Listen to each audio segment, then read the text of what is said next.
Gusto niyo ba ulit You guys are great. I mean, di namin alam kung gagawin kung wala kayo dyan.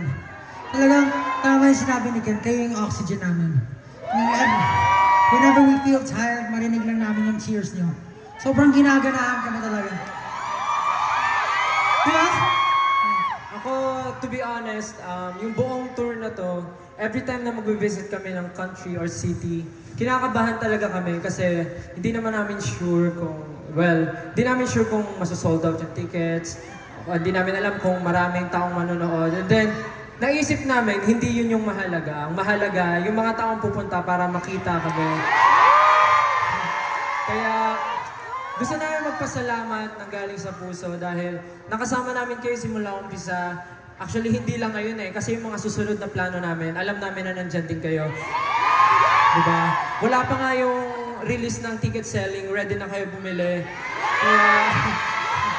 Kaya nagpapasalamat lang kami agad sa inyo. And alam naman namin na hindi lang dito nagtatapos yung mga pangarap natin. Kasi diba, meron pa tayong bigger goals, di ba? Tama ba, James? Speaking of future plans and bigger goals, Kapag ba nag-concert kami dito, next year, babalik kayo, mananood kayo? Next year, so many things talaga yung mga nakaprepare for us. December 18. So, kahit ako na-excite ako sa mga mangyayari next year. Kasi, syempre, di ba? Every time naman na nagre-release tayo, hindi natin hahayaan na same quality lang, kailangan i-top off natin lagi, di ba? And balita ko galing kay Pablo, next year magre-release kami ng new songs.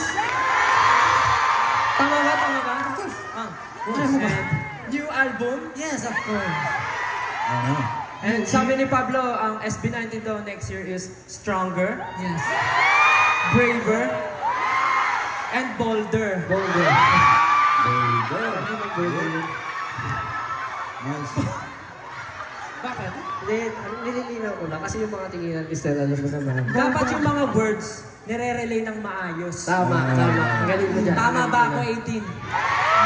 O, di ba pag nagsasalita ako, sumasagot sila, tama ba 18? Yes. Everybody saying, wang wang!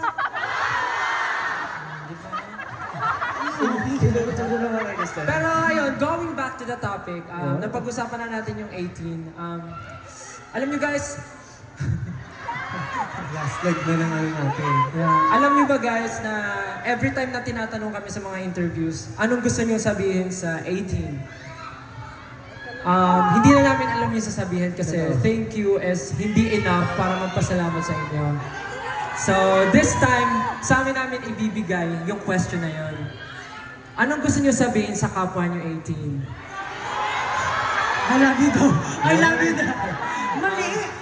Actually, Pakiharap nga po yung prompter sa kanila. sa totoo lang, you guys deserve the credit. Kasi ginagawa lang namin yung mga gusto namin sa buhay and dumating kayo para supportahan yung gusto namin. Kaya dahil sa inyo natupad yung dreams namin, kaya guys, you deserve all the credit. And dapat pasalamatan yung bawat isa. Kaya naman sabihin nyo sa katabi nyo, tabi po kayo ang init.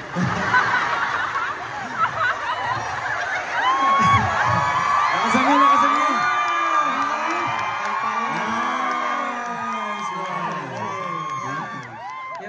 Pasalamatan natin ang kapwa natin 18 dahil ang dami natin na pagdaanan. Hindi lang masasayang bagay, pati mga hard times. Pero tingnan nyo, kompleto pa rin tayo, buong-buo tayo. Kaya thank you so much 18. Alam namin na hindi sapat ang thank you, pero naniniwala kami na dadating yung araw. Itong mga nangyayari sa atin ngayon, magiging magandang alaala natin to. Kaya maraming salamat. Guys, ingatan natin ang... Ayan na naman tayo sa naman mga... tayo.